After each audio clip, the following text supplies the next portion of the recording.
ॐ भूर्भुवः स्वः तत्सवितुर्वरेण्यं भर्गो देवस्य धीमहि धियो यो नः प्रचोदयात्।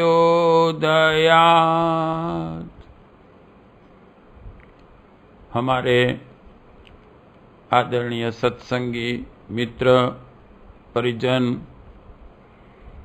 आज हमें बहुत ही खुशी है कि हमारे गायत्री परिवार के स्टूडियो में हम जो ऑडियो बुक सुन रहे हैं, सावधान कल्कि आ चुके हैं। उस बुक के जो लेखक हैं आदरणीय डॉक्टर रणछोड़ भाई बी पटेल, जिनका बहुत अच्छा उपनाम भी दिया गया है प्यार से, मुखी, तो हमारे यहाँ पधारे हैं स्टूडियो में और हम उनके विचार जानेंगे कि ये बुक जो उन्होंने लिखी, इनकी प्रेरणा उनको कैसे मिली और इस बुक के बारे में कुछ प्रस्तावना हमारे समक्ष वो रजू करेंगे। तो आइए हम जानते हैं उनके विचार। आइए पधारिए। आत्मीय परिजनों, सन 2005 में मैंने गुजराती में कल्कि अवतार का आगमन पुस्तक लिखा था। बड़े चाव से लोगों ने पढ़ा और करीब 1 लाख प्रत लोगों में बहुत कम समय में फैल गई। इससे प्रेरित होकर मैंने राष्ट्रभाषा होने से हिंदी में सावधान कल्कि आ चुके हैं पुस्तक लिखा, जिसकी हिंदी भाषा में 25,000 प्रत बिक चुकी थी। मगर मुझे बीमारी और अमेरिका दीर्घकालीन समय तक जाने की जरूरत पड़ने से ये कार्य रुक गया था। जमाना और समय के अनुरूप अब पुस्तक की बजाय ऑडियो बुक ज़्यादा अनुकूल रहेगी। ऐसी धारणा से आप सर्व हिंदी भाषी भाई बहनों के हितार्थ इस पुस्तक की ऑडियो बुक आप समक्ष प्रस्तुत कर रहा हूँ। इस बुक में वेद मूर्ति तपस्वी पंडित श्री राम शर्मा आचार्य ही भगवान कल्कि है, ये बताने का तर्क, तथ्य और सत्य के आधार पर बनाने का प्रयत्न किया गया है। गीता के गायक भगवान श्री कृष्ण ने सृष्टि को विनाश से बचाने और संतुलन बैठाने के लिए अवतरित होने का आश्वासन दिया है।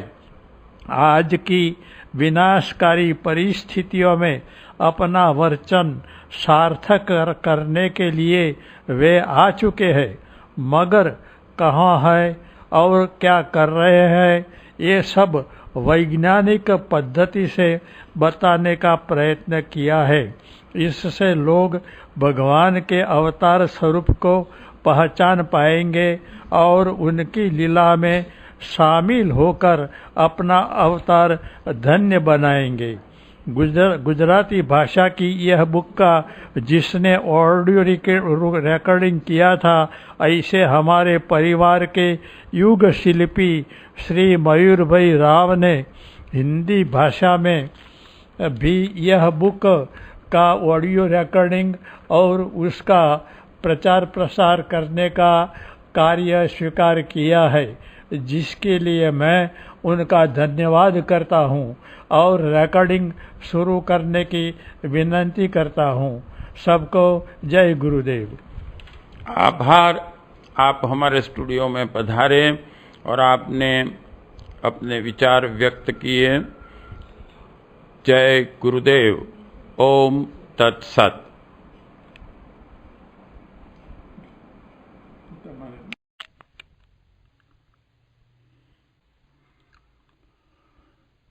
ओम भूर्भुवः स्वः तत्सवितुर्वरेण्यं भर्गो देवस्य धीमहि धियो यो नः प्रचोदयात्।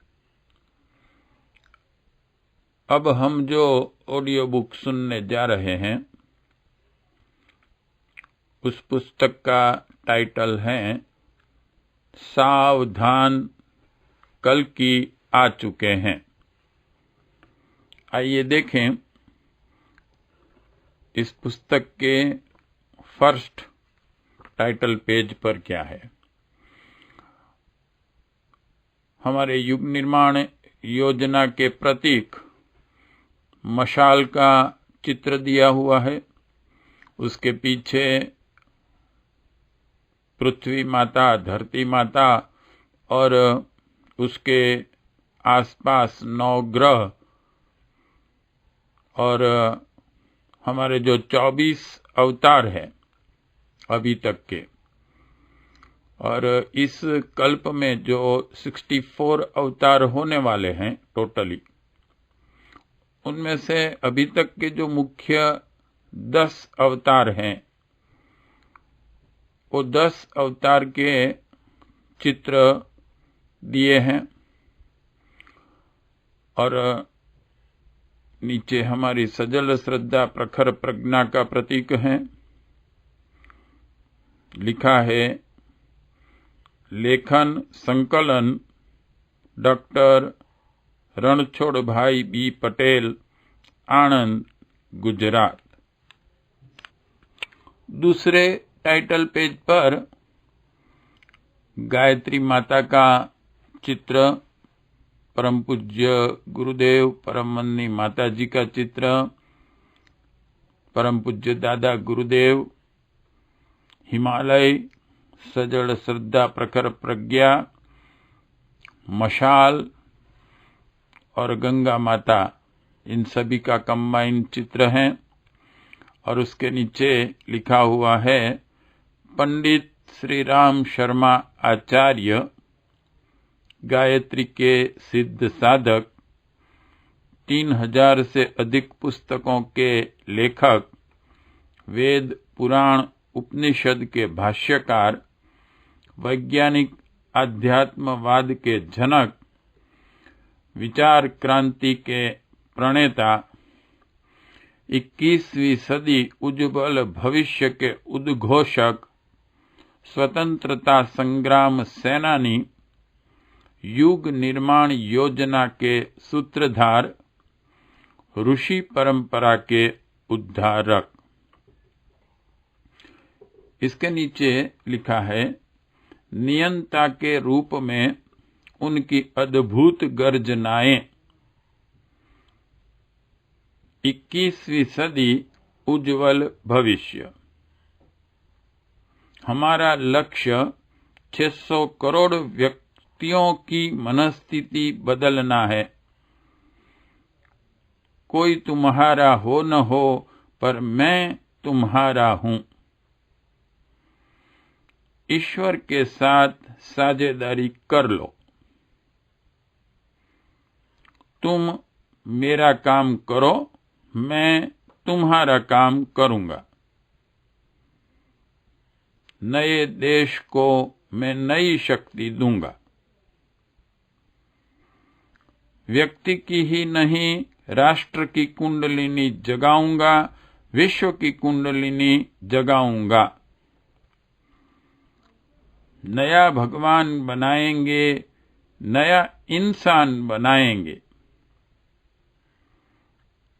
ईश्वर का राष्ट्रीयकरण कर दूंगा। देव शक्तियों ग्रंथों से मेरा कहना है, थोड़ी देर शांत बैठ जाएं, मुझे अपना काम करने दें।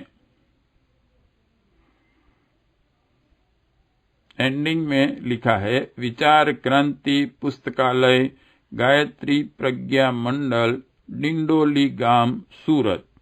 Email vicranti@gmail.com। दूसरे पेज पर यानी कि पुस्तक शुरू होता है, इसका फर्स्ट पेज, सावधान कल की आ चुके हैं। परम पूज्य गुरुदेव, गायत्री माता और परम वंदनी माता जी का ब्लैक एंड व्हाइट चित्र है। इसके नीचे सावधान कल की आ चुके हैं बड़े अक्षरों में लिखा है, और इसके नीचे युग शक्ति का स्वरूप और मशाल का चिन्ह दिया है। लेखन संकलन प्रकाशक doctor Ranchhod bhai B Patel, MSc agri PhD कोविद। निवृत्त प्राध्यापक, गुजरात कृषि यूनिवर्सिटी मूल आनंद, गुजरात, भारत।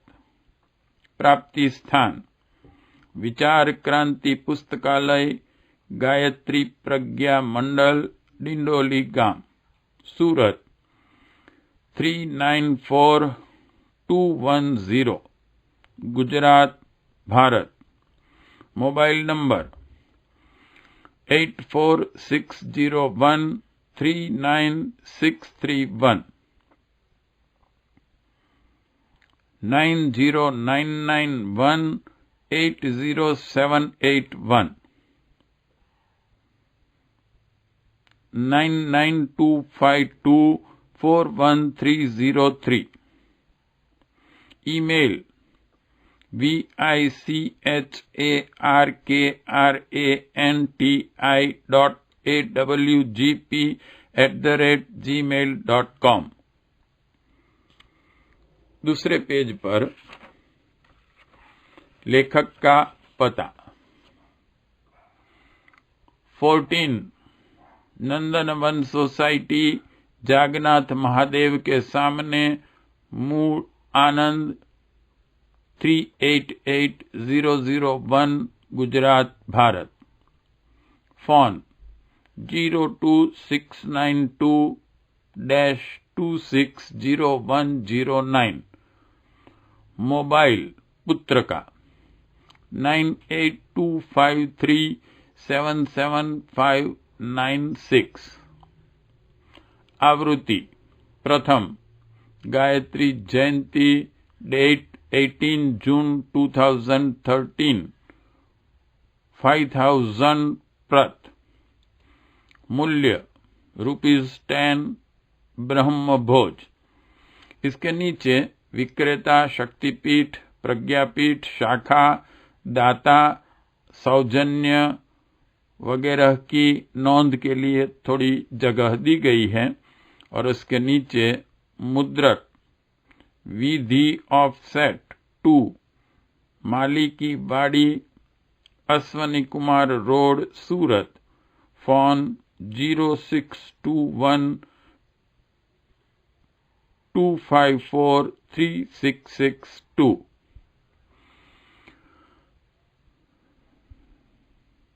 नम्र निवेदन। वेदमूर्ति तपोनिष्ठ परम पूज्य गुरुदेव पंडित श्री राम शर्मा आचार्य जी को उनके जीवन काल में युगावतार के रूप में बहुत कम लोग पहचान पाए हैं। सादा जीवन, उच्च विचार के आदर्शवादी परम पूज्य गुरुदेव ठाठ वाट और चमक दमक से दूर रहकर चुपचाप काम करते रहे। एक सामान्य गृहस्थ की तरह सामान्य जीवन में प्रचंड तपश्चर्या, अविरत साहित्य सृजन, भव्य गायत्री परिवार का संगठन, अनेक यज्ञ आयोजनों, प्रचारात्मक के साथ साथ तमाम शतसूत्री कार्यक्रम करते रहे। लोग समझ सके उसके पहले चुपचाप आए और 80 साल में 800 साल का काम करके चुपचाप चले गए। साथ साथ समस्त 21वीं सदी में सूक्ष्म शरीर से मनुष्य में देवत्व का जागरण और धरती पर स्वर्ग के अवतरण के लिए प्रचंड शक्ति सामर्थ्य का आश्वासन देते गए। ये छोटी सी पुस्तिका वे कलियुग के अवतार हैं, यह साबित करने के लिए लिखी गई है। वैज्ञानिक संशोधन की पद्धति अपनाकर तर्क, दलील और ठोस सबूत से उनका यहाँ मूल्यांकन किया गया है। दिव्य दृष्टाओं, भविष्यवेताओं, शास्त्रों और कल की अवतार समिति का आधार लेकर मूल्यांकन किया गया। इससे मालूम पड़ा कि कल की अवतार के विशेषण, गुण, धर्म, कर्म वगैरह 100% परम पूज्य पंडित श्री राम शर्मा आचार्य जी के अनुरूप हैं। इसलिए उन्हें कल की अवतार कहने में कोई अतिशयोक्ति नहीं है। आप यह पुस्तक पढ़ेंगे तब रोमांचित हो जाएंगे। कल की अवतार के आगमन के कुकड़े कुक में आप अपनी आवाज भी सम्मिलित करें। विषम बेला में यह दुनिया की सबसे बड़ी सेवा होगी। पादरी जॉन मैलार्ड के अनुसार अब उन्हें अंधेरे में नहीं रखना चाहिए। असल में यह पुस्तिका गुजराती में मैंने ईस्वी सन 2003 और 4 में लिखकर राम नवमी 2004 के दिन प्रकाशित की थी, जिसकी 55,000 नकल लोगों में फैल चुकी हैं। आगे भी मांग चालू थी, मगर मुझे वीजा मिलने से मैं अमेरिका आ गया। वतन की और अमेरिका की जिम्मेदारी से यह काम कुछ समय के लिए स्थगित करना पड़ा। अनेक लोगों के फोन, पत्र, मुलाकात से यह पुस्तिका पढ़कर उनका जीवन पलटा और संवरा जानकर आनंद होता था। अन्य भाषाओं में भी अनुवाद हो ऐसी मांग थी। हिंदी भाषा में मेरी रुचि थी, इसलिए मैंने हिंदी भाषा में यह पुस्तिका आपके सामने प्रस्तुत की है। इसे पढ़ने वाला विद्वान समझ सकेगा कि दुनिया भर की भाषाओं में इसका अनुवाद होना संसार के लिए लाभदायी है और होगा। इससे कल्कि का स्वागत और उसके संलग्न कार्य में जुट पड़ने की समझदारों में रुचि पैदा होगी। मगर जगत को जानकारी देना हम परिजनों का और समझदार लोगों का नैतिक फर्ज है। आशा है आप मेरा श्रम सार्थक करोगे। इस पुस्तिका की रचना के लिए परम पूज्य डॉक्टर साहब, परम वंदनीय दीदी और परम पूज्य मृत्युंजय शर्मा जी के आशीर्वाद के लिए मैं उन सब का आभारी हूँ।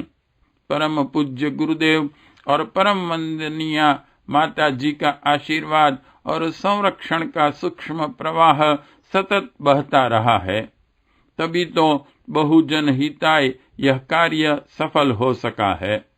अखंड ज्योति संस्थान और युग निर्माण योजना मथुरा एवं शांति कुंज हरिद्वार के साहित्य का संदर्भ ग्रंथों के रूप में उपयोग किया है। यह सभी संस्थाओं का अंतःकरण से आभार प्रकट करता हूँ।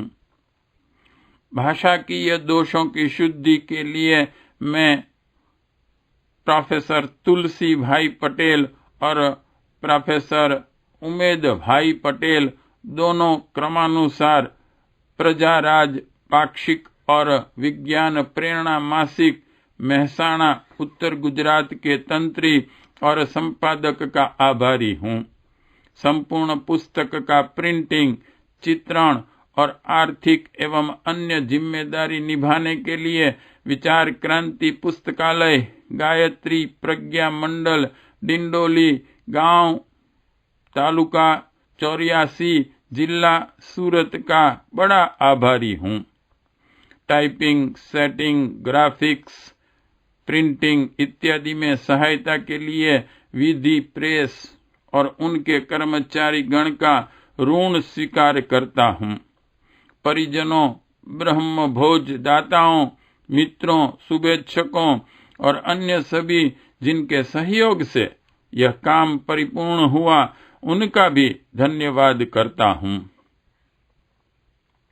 इस कृति को जगत हित में और प्रसारित करने के नम्र निवेदन के साथ गुरु सत्ता को समर्पित करता हूँ। सबका आत्मीय डॉक्टर रणछोड़ भाई बी पटेल। गायत्री जयंती 18 जून 2013। परिजनों और सज्जनों को पत्र। आत्मीय सुज्ञजनों, सादर जय गुरुदेव, जय माता जी। वेदमूर्ति तपोनिष्ठ पंडित श्री राम शर्मा आचार्य जी अवतारी सत्ता है, यह सत्य हम सब जानते हैं। मानव में देवत्व का जागरण और धरती पर स्वर्ग का अवतरण इनका शुभ संकल्प है। ये तथ्य और जानकारी सिर्फ हमारे परिवार तक मर्यादित रहने से कार्य गति पकड़ेगा नहीं। वैज्ञानिक, भौतिकवादी और अन्य लोग तर्क और प्रमाण बिना वे अवतार हैं ये बात मानेंगे नहीं। इसलिए आधारभूत प्रमाण देकर वैज्ञानिक सिद्धांत के आधार से ये साबित करने का प्रयास मैंने इस पुस्तक में किया है। ऐसा प्रयास पहले गुजराती भाषा में किया गया, जिसको अच्छा प्रतिसाद मिला और 55,000 प्रत लोगों में फैल गई, जिससे प्रेरित होकर राष्ट्रभाषा में ये प्रयास किया गया है। आशा है आप इसे स्वीकारेंगे और फैलाएंगे। यदि लोग परम पूज्य गुरुदेव को जानेंगे, समझेंगे और मानेंगे, तब उनका लिखा साहित्य पढ़ेंगे। ये बुक अच्छे टॉनिक और एपेटाइजर का काम करेगी। आपका कार्य सरल होगा। ये बात जब आप गंभीरता से इसे पढ़ेंगे तो आपकी समझ में आ जाएगी। ईस्वी सन 1942 की अखंड ज्योति में पूज्य श्री ने निर्देश दिया है कि विक्रम संवत 2100 यानी कि ईस्वी सन 2043 में सतयुग मृत्युलोक में उतरेगा।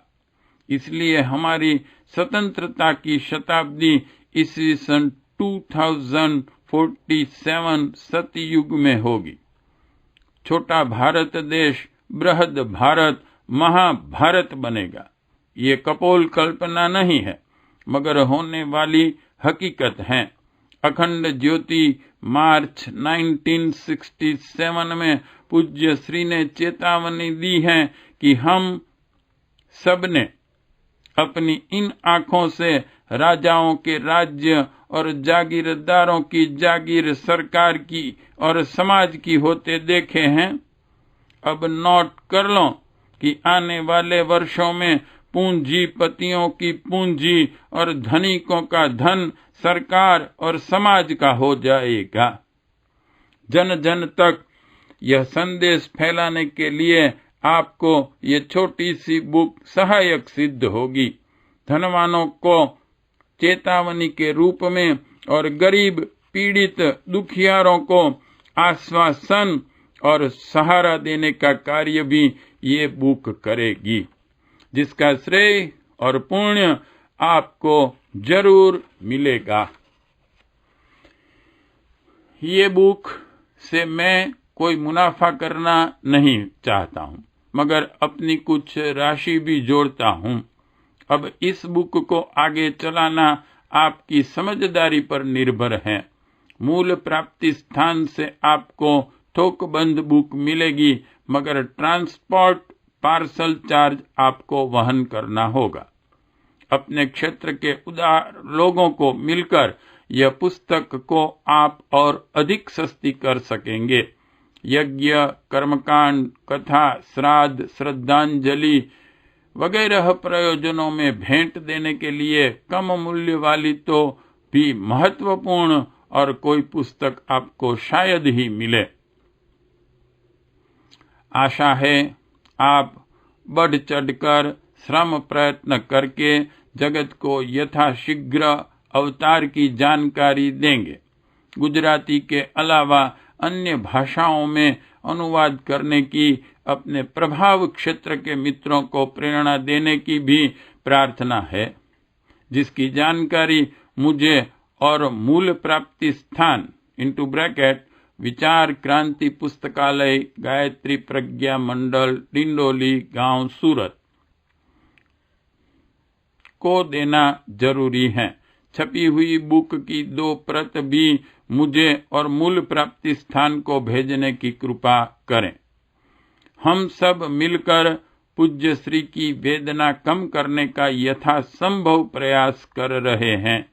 यदि आपके मिशन के कार्य में यह बुक सहायक होगी तो मैं अपना परिश्रम सार्थक हुआ मानूंगा। आपकी प्रतिक्रिया की प्रतीक्षा रहेगी। सबको स्नेह वंदन। जय गुरुदेव। आपका आत्मीय डॉक्टर रणछोड़ भाई बी पटेल। गायत्री जयंती 18 जून 2013।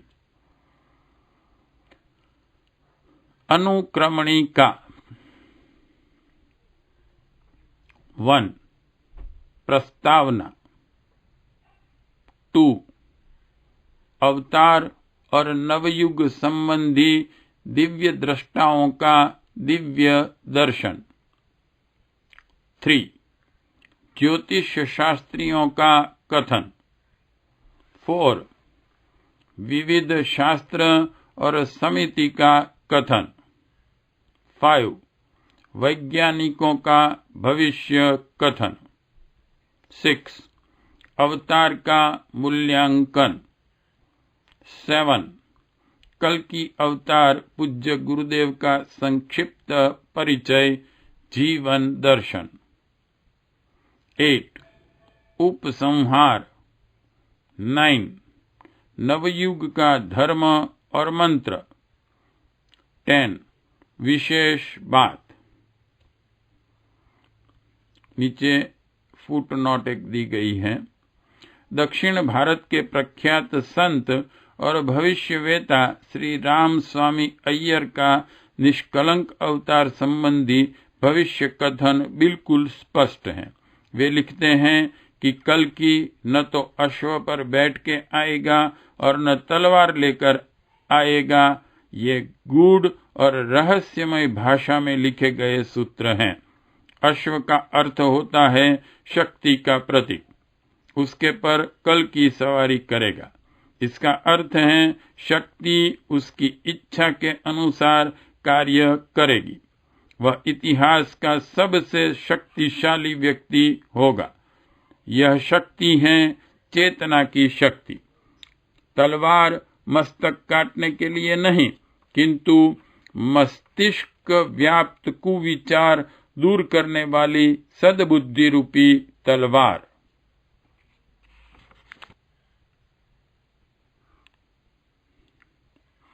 क्रांति धर्मी साहित्य, युग साहित्य, 21वीं सदी का साहित्य। क्रांति धर्मी साहित्य युग साहित्य नाम से विख्यात पुस्तक माला युग दृष्टा, युग सृजेता, प्रज्ञा पुरुष पंडित श्री राम शर्मा आचार्य जी का 1989-90 में महाप्रयाण के 1 वर्ष पूर्व की अवधि में एक ही प्रवाह में लिखी गई है। प्रायः 20 छोटी छोटी पुस्तिकाओं में प्रस्तुत इस साहित्य के विषय में स्वयं हमारे आराध्य परम पूज्य गुरुदेव पंडित श्री राम शर्मा आचार्य जी का कहना था, हमारे ये विचार क्रांति के बीज हैं। ये थोड़े भी दुनिया में फैल गए तो अगले दिनों धमाका कर देंगे, सारे विश्व का नक्शा बदल देंगे। मेरे अभी तक के सारे साहित्य का सार है, सारे जीवन का लेखा जोखा है। जीवन और चिंतन को बदलने के सूत्र हैं इसमें। हमारे उत्तराधिकारियों के लिए वसीयत है। अभी तक का साहित्य पढ़ पाओ या न पढ़ पाओ, इसे जरूर पढ़ना। इन्हें समझे बिना भगवान के इस मिशन को न तो तुम समझ सकते हो और न ही किसी को समझा सकते हो। प्रत्येक कार्यकर्ता को नियमित रूप से इसे पढ़ना और जीवन में उतारना युग निर्माण के लिए जरूरी है। तभी अगले चरण में वे प्रवेश कर सकेंगे। यह इस युग की गीता है। एक बार पढ़ने से न समझ आए तो 100 बार पढ़ना और 100 लोगों को पढ़ाना। इनसे भी कहना कि आगे वे 100 लोगों को पढ़ाएं। हम लिखें तो असर न हो, ऐसा हो ही नहीं सकता। जैसे अर्जुन का मोह गीता से भंग हुआ था, वैसे ही तुम्हारा मोह इस युग गीता से भंग होगा। मेरे जीवन भर के साहित्य को तराजू के एक पलड़े पर रखें और क्रांति धर्मी साहित्य को दूसरे पलड़े पर, तो इसका वजन ज्यादा होगा। महाकाल में स्वयं मेरी उंगलियां पकड़कर ये साहित्य लिखवाया है।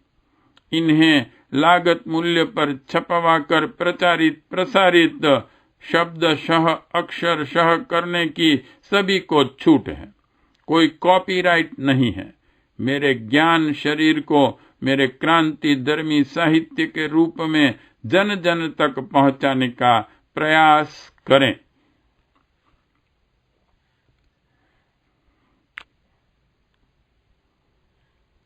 ऑडियो बुक सावधान कल की आ चुके हैं।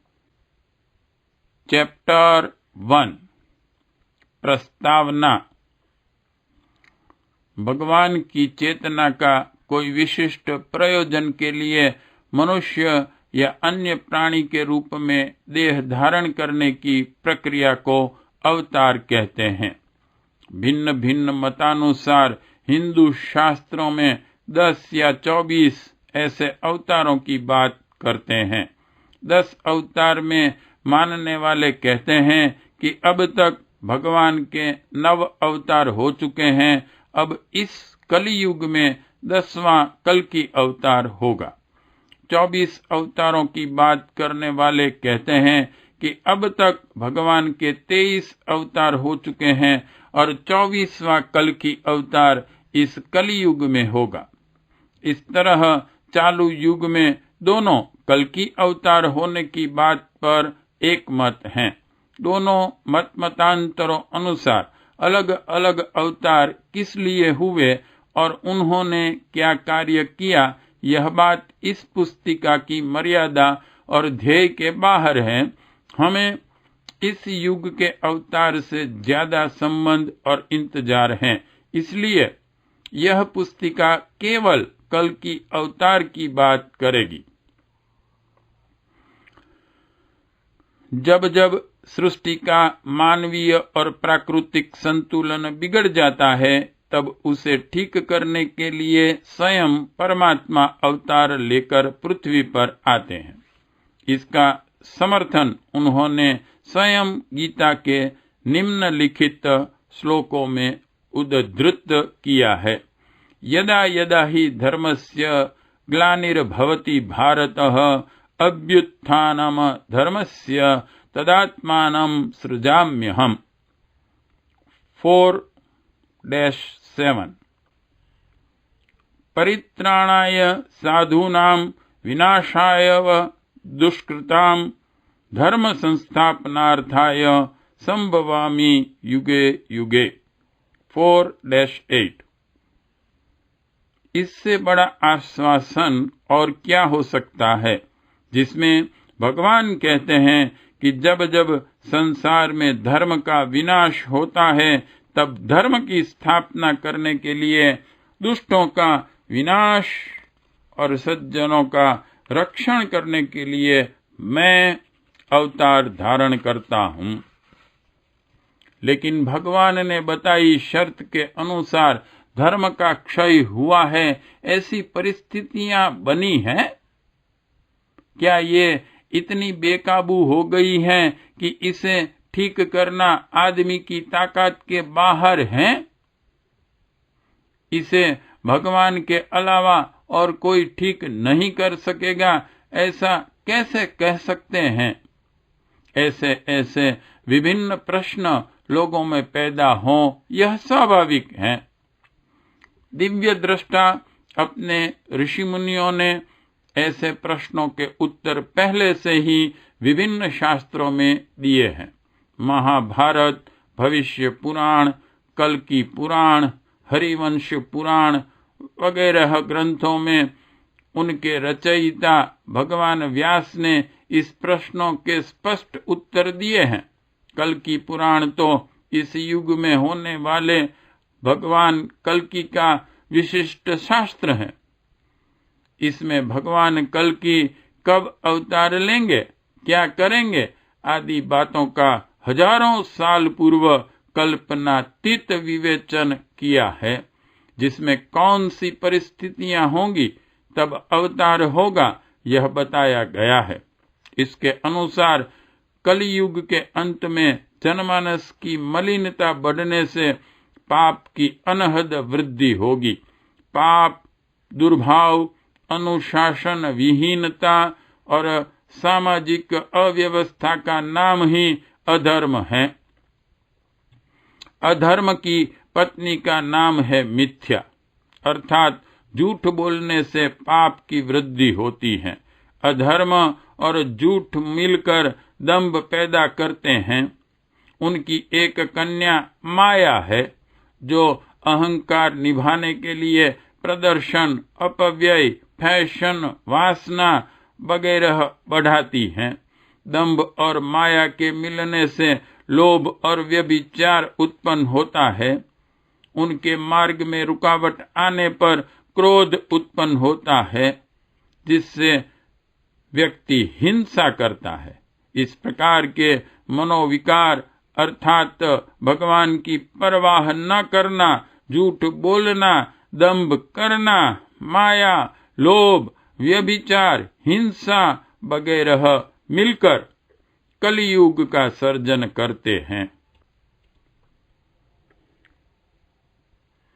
कलियुग के प्रभाव से लोग राक्षस की भांति भक्ष्य अभक्ष्य खाने वाले, दुष्ट स्वभाव वाले और चंचल बनते हैं।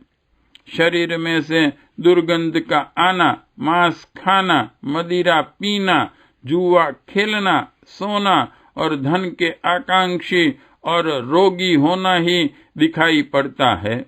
यज्ञ, दान, तप, स्वाध्याय और वैदिक कर्मों की और कुतर्क और संदेह करके उन्हें छोड़ देते हैं। सभी चारों वर्ण विकृत हो जाएंगे। भाई भाई से प्रेम नहीं मगर साले राम से प्रेम करेगा। गुरु शिष्य के संबंध खत्म हो जाएंगे। साधु सन्यासी गृहस्थ जैसा व्यवहार करेंगे और छल कपट एवं प्रपंच की इंद्रजाल रचेंगे। युवक युवती वासना प्रेरित शादी करेंगे। माता पिता के प्रति कोई आदर भाव न रहेगा। इसी तरह संसार की सब धार्मिक और सामाजिक व्यवस्थाओं अस्त व्यस्त हो जाएं, तब मानना कि अब कल युग संपूर्ण प्रौढ़ हो गया है और मरने वाला है। इसी वक्त उसे जल्दी जल्दी मारने के लिए पंख में से पंकज की तरह निष्कलंक अवतार होगा। आज की परिस्थितियां और ऊपर बताए कल्कि पुराण के कल्पित वर्णन के बीच राय रत्ती भर का भी फर्क नहीं है। हरिवंश पुराण के अध्याय 4 के श्लोक नंबर 12 से 19 में भी युगांत का उल्लेख है, जिसके मुताबिक लोग स्वार्थी, नीच, कामना वाले दुर्व्यवहार करने वाले, शाश्वत धर्म से पतित, दूसरों के धन को चुराने वाले, पराई स्त्रियों को भोगने वाले, कामी, हरामी, दृष्टात्मा, ठग एवं भयंकर नीच कामों को करने वाले हो जाएंगे। शासक झूठ को मानेंगे और सत्य को ठुकराएंगे। ज्यादातर ब्राह्मण स्वाध्याय और धर्म कार्य छोड़कर अनीति और अभिमान का आश्रय लेंगे। वे गीदड़ और कौवे की तरह अभक्ष खाएंगे और मिथ्या व्रत करेंगे। युगांत में ऐसे दृश्य सामान्य हो जाएंगे। उसमें और आगे विश्व संकट के वर्णन में लिखा है कि छोटे बड़े युद्ध होते रहेंगे, जिसमें तोप बम जैसे अग्नेयास्त्र बरसेंगे, अतिवृष्टि और अनावृष्टि होंगी, भूकंप और ज्वालामुखी भी अपना प्रभाव दिखाएंगे। सांप्रदायिक दंगल, चोरी, लूटपाट, अग्निकांड आदि द्वारा भयानक परिस्थितियां पैदा होगी। युगांतर में ऐसे दृश्य देखने को मिलेंगे।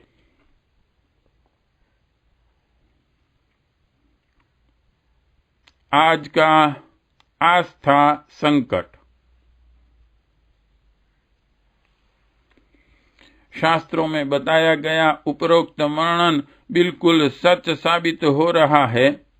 इसमें कुछ भी अतिशयोक्ति नहीं है, बल्कि भौतिक सुख सुविधा बढ़ने से आदमी और भी बिगड़ा है। इसमें भी टेलीविजन, टीवी तो कलयुग का राजकुमार बन के आया है। लाभ से हानि ज्यादा है।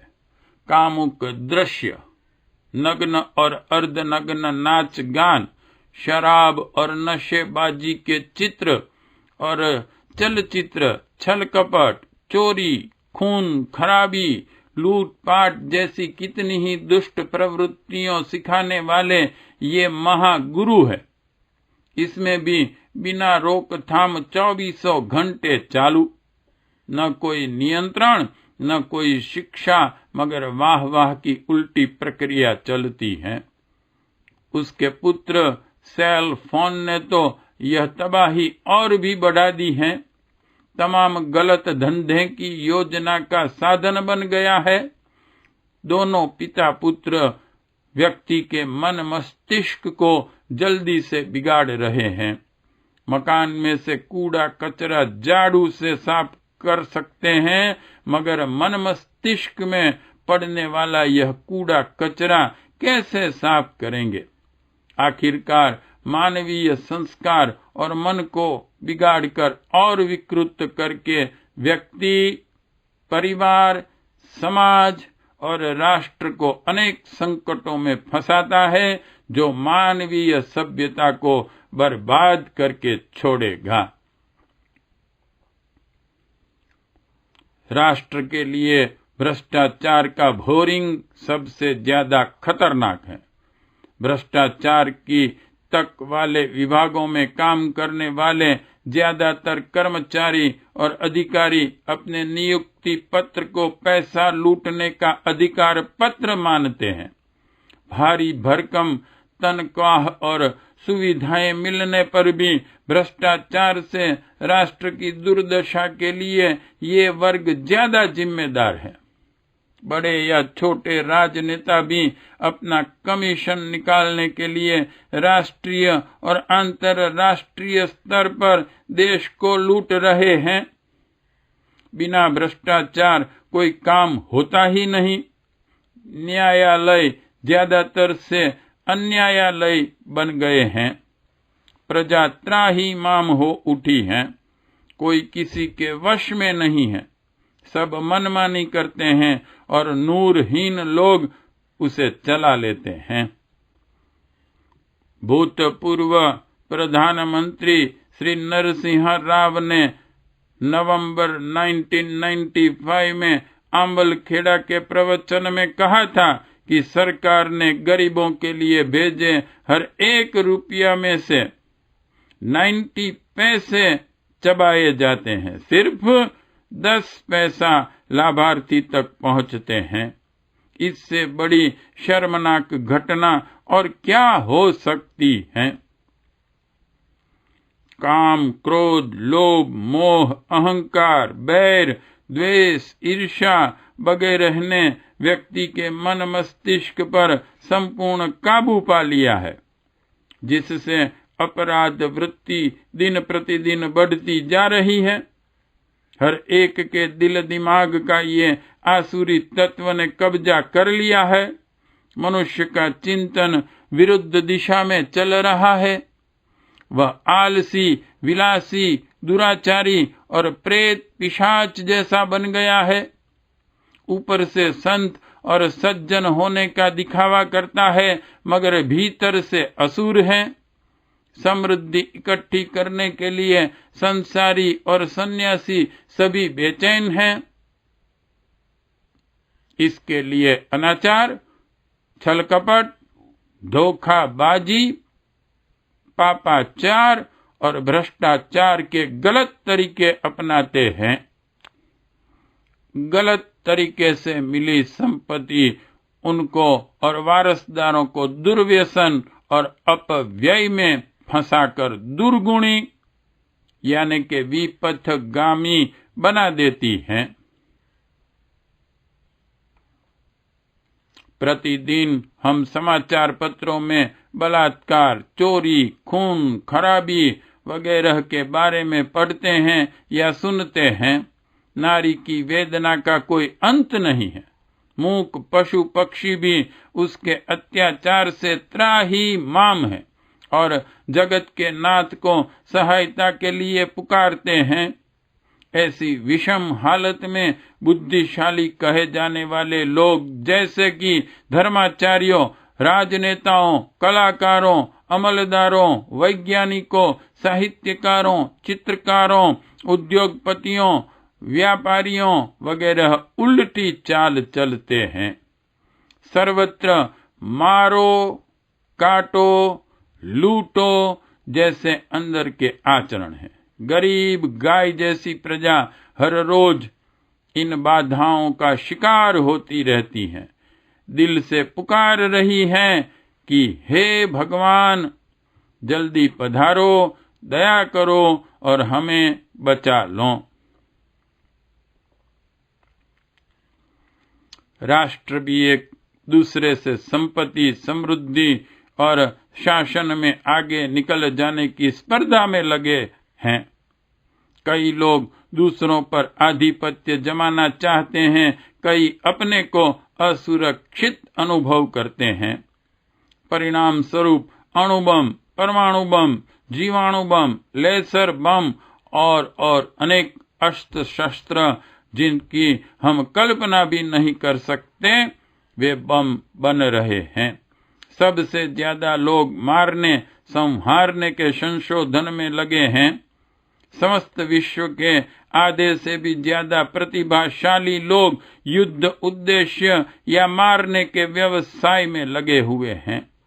फिर चाहे वे सीधे लश्कर में हो या उसके लिए युद्ध सामग्री बनाने की फैक्ट्री में हो या संशोधन या तत्संबंधी अन्य कार्य में हो। नेताओं का चिंतन और बुद्धि युद्ध की रणनीति और चक्र व्यूह बनाने में लगी है।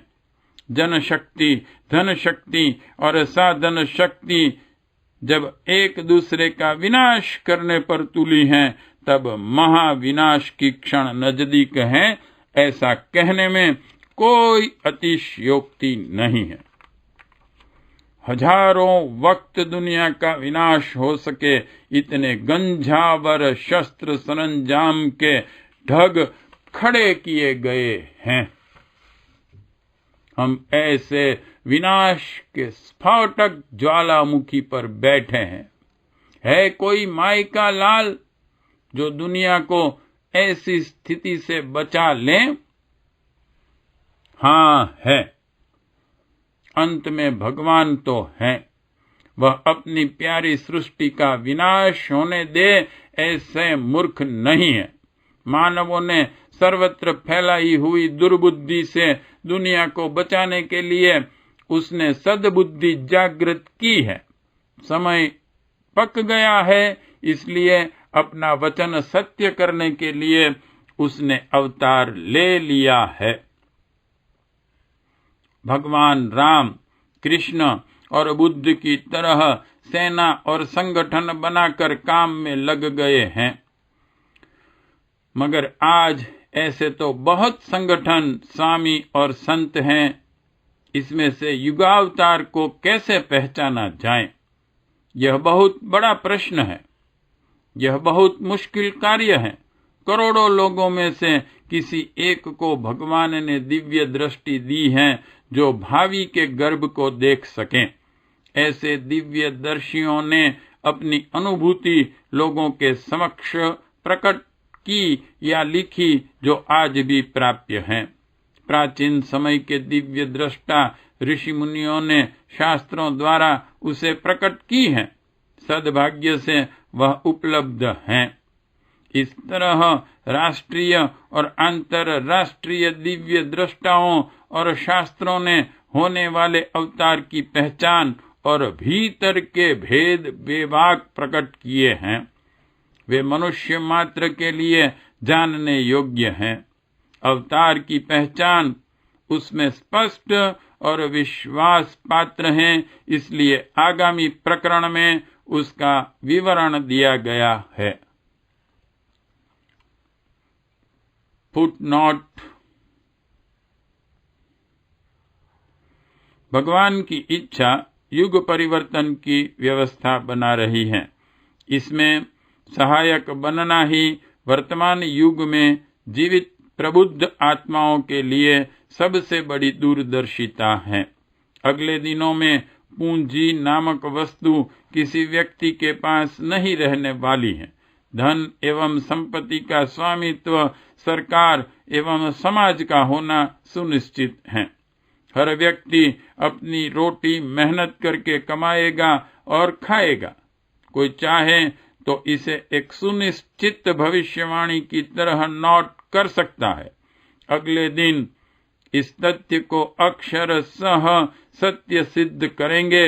इसलिए वर्तमान युग के विचारशील लोगों से हमारा आग्रह पूर्वक निवेदन है कि पूंजी बढ़ाने, बेटे पोतों के लिए जायदाद इकट्ठी करने के गोरख धंधे में न उलझें। राजा और जमींदारों को मिटते अपनी आंखों से देख लिया। अब इन्हीं आंखों को व्यक्तिगत पूंजी को सार्वजनिक घोषित किया जाना देखने के लिए तैयार रहना चाहिए। अखंड ज्योति, मार्च 1967, पृष्ठ नंबर 34 and 35। चैप्टर 1 समाप्त।